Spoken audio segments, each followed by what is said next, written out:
అంటే, నీ జీవితంలో సక్సెస్ఫుల్గా ఉన్నావు అంటే ఎవడో నువ్వు చూసి సంతోషపడేవాడు కాదు. ఈ మనుషుడు బుద్ధి ఎలా ఉంటుంది అంటే, ఇమ్మెచ్యూర్ మైండ్స్ ఎలా ఉంటాయంటే, వాడికి ఏదైనా ఉద్యోగం వచ్చింది అనుకో 10 పోస్టులు పెట్టుకుంటాడు. నాకు ఇది వచ్చింది, ఏదైనా కొనుక్కున్నాడు అనుకో, ఇది కొనుక్కున్నా ఊరంతా చూపించుకుంటాడు. ఎందుకు చూపించుకుంటున్నావు? నేను చూసి ఆనందపడేవాడు ఎవడు లేడు. బండి కొన్నావు అనుకో, ఇదిగో నాకు ఈ బండి వచ్చింది వాడు సంతోషపడతాడు అనుకుంటా. దేవుడు వాక్యమే తెలియజేస్తుంది, దుష్ట చూపు దుష్ట నాలుక. ఏంటంట? దుష్ట చూపు దుష్ట నాలుక. ఎందుకు అవకాశం ఇస్తున్నావు? నువ్వు ఎవరితో పంచుతావు తెలుసా? ఎవరైతే నిన్ను పట్టించుకుంటున్నారో, ఎవరైతే నీ కొరకు జెన్యున్గా ప్రార్థన చేస్తున్నారో, ఎవరైతే నీ కొరకు జెన్యున్గా పట్టించుకుని, ఇప్పుడు వారు ఎలాంటి వారంటే, నీవు కింద పడి ఉన్నదప్పుడు నిన్ను చూసిన వారు, నీ పక్కన నిలబడిన వారు, నిన్ను కింద నీ లైఫ్లో when you're the lowest point, నీ కొరకు ప్రార్థన చేసి నువ్వు ఎలా ఉన్నావని అడిగిన వారు ఆనందిస్తారు. అందరిని చూసి ఆనందిస్తారు అనుకోద్ది. ఈ సోషల్ మీడియా వచ్చిన తర్వాత, ఈ వాట్సాప్లో వచ్చిన తర్వాత, అయ్యో బాబోయ్ మనుషుడు తెచ్చుకున్న అక్కర్లేని గొడవలు చూడు. ఈ స్త్రీలకంట మోగ ఫైట్లు ఉంటాయంట. ఏంటి మోగ ఫైట్లు? ఆవిడ ఏదో చీర వేసుకుంటుందంట, ఫోటో తీసి పెడతారంట స్టేటస్, నెక్స్ట్ ఆవిడ పెడతారంట అక్కడ, ఇక్కడ నగలు పెడతారంట, నెక్స్ట్ అక్కడ పెడతారంట.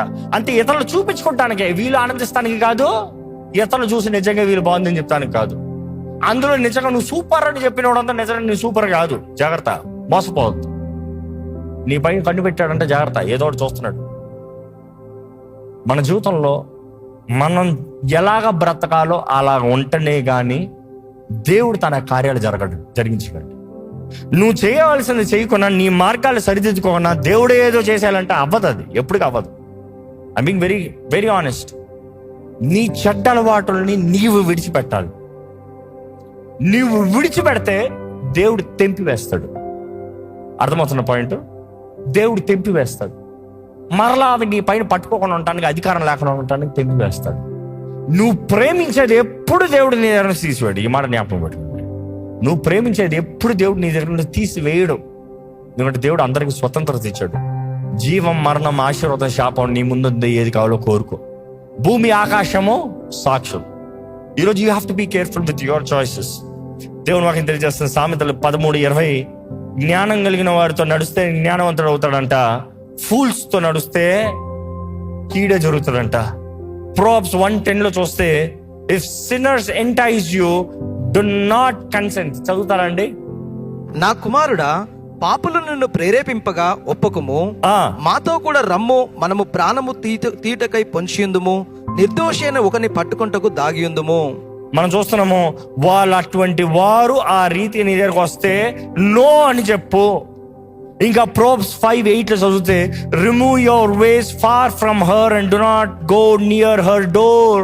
వేశ్య గృహం దగ్గరికి వెళ్ళొద్దు, తన మార్గంలోకి వెళ్ళొద్దు. వెళ్ళిన తర్వాత పట్టుకుంది, వెళ్ళిన తర్వాత జరిగిందని కంప్లైంట్ చేయొద్దు. నీ మార్గాలు జాగ్రత్త, సరిదిద్దుకో. ఈరోజు మరలా చెప్తున్నాడు, భవిష్యత్తులో రాబోయే శోధనని ఈరోజు నువ్వు భవిష్యత్తులో రానోహన చేయగలిగితే ఎందుకు చేయకూడదు? అర్థమవుతుందా? ఆ వ్యక్తితో మాట్లాడి, ఆ వ్యక్తితో జీవించి, ఆ వ్యక్తితో పిచ్చి పనులన్నీ చేసిన తర్వాత దానికి వచ్చే ప్రతిఫలాన్ని ఎలాగ డీల్ చేయాలని ఆలోచించే దానికన్నా అసలు ఆ వ్యక్తితో సంబంధం లేకుండా స్టార్టింగ్ లో కట్ చేసేగలిగితే బాగుంటుందిగా. ఈరోజు మనం జాగ్రత్త పడాలి. వ్యక్తి అనేది ఒక ఎగ్జాంపుల్. అదే రీతిగా జీవితంలో అనేక పరిస్థితులు. దేవుడు నీ జీవితంలో నూతన కార్యం చేయాలంటే నువ్వు లెగాలి. లెమ్ము తేజరి లెమ్ము, వెలుగు నీ పైన ప్రకాశిస్తుంది. Till you have the discipline to stand up, rise up, change your ways, change your patterns. నీ మైండ్నెస్, ఆలోచించే విధానాన్ని నీవు మార్చుకోవాలి. ఈరోజు ప్రభు ఆశపడుతున్నాడండి, నీ జీవితంలో నువ్వు కార్యం చేస్తే నీ జీవితంలో దేవుడు తన కార్యాన్ని జరిగిస్తాను. ఏంటి? నీ కార్యాన్ని నువ్వు చేస్తే దేవుడు తన కార్యాన్ని జరిగిస్తానికి ఆశపడుతున్నాడు. ఎఫీసీలు రాసిన పత్రిక నేను ఎక్కువ ధ్యానిస్తూ దీంట్లో చూసిన మాటలు 4:22-24 చదివితే చాలా చక్కగా ఉంటుంది. పాత అలవాట్లని, పాత మనిషిని, పాత జీవితాలని, కరప్ట్ అయిన ఆఫ్టర్ ద లస్ట్ డిసీట్స్, దాని వైపు వెళ్ళిన ఆ మనిషిని విడిచిపెట్టి పక్కకి పడేసి మనసుని నూతన పరుచుకో. నీ ఆత్మ ద్వారా, పరిశుద్ధాత్మ ద్వారా నడిపించబడే జీవితాన్ని కలిగి ఉండు. నూతన మనిషిని ధరించుకో.